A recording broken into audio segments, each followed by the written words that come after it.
Hey everybody, in this video I wanted to introduce something that I'm going to call Mountaintop Musings, which is essentially just me talking about my thoughts when I'm up on top of a mountain, and that's just because I've been hiking up the mountains early in the mornings a lot lately.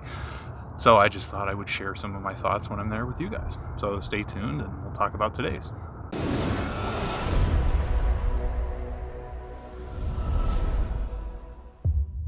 As you saw, this morning I got up at 4 in the morning and got out the door when it was still dark and hiked up to the top of this mountain, and right now the sun is still in the middle of rising, so I'm getting the opportunity to watch the sunrise. Now, if you go back in time a couple of years, I was not remotely a morning person, and lately this has been my routine. I'm usually getting up at 4 in the morning and doing something. I'm, meditating or working out, or meditating and working out, or meditating and hiking up a mountain, or hiking up a mountain and meditating, or something. But I'm getting up pretty consistently at 4 in the morning, and I'm going to bed considerably earlier. So it's almost like I'm a morning person now. But I didn't used to be. I used to be an absolute definitive night owl. I rarely got to bed before 2 in the morning and regularly went to bed at like 5 in the morning. And I was just up all night, all the time. And then it was painful to get up at 7 or 8, which now almost seems late to me. The lesson out of this for me is that you can be whatever you want to be. I decided that I was going to start getting up in the mornings, and while you don't have to do that, I'm not necessarily saying that that's what you have to do, even though I think there are some benefits to that approach.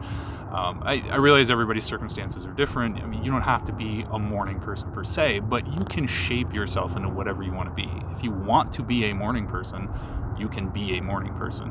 And this has implications in all sorts of other contexts. For example, you can shape what you want to be in terms of your relationships. What are you to your significant other, your spouse?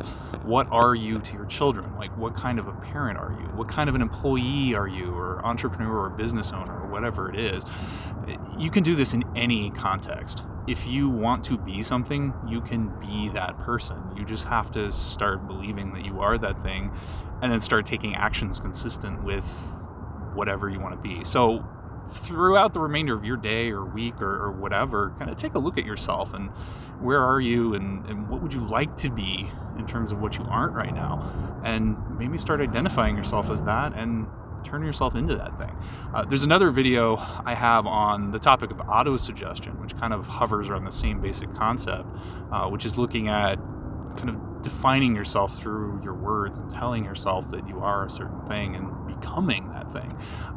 The same basic concept applies here.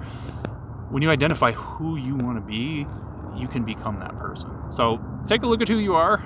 If you have any thoughts or questions, please comment below.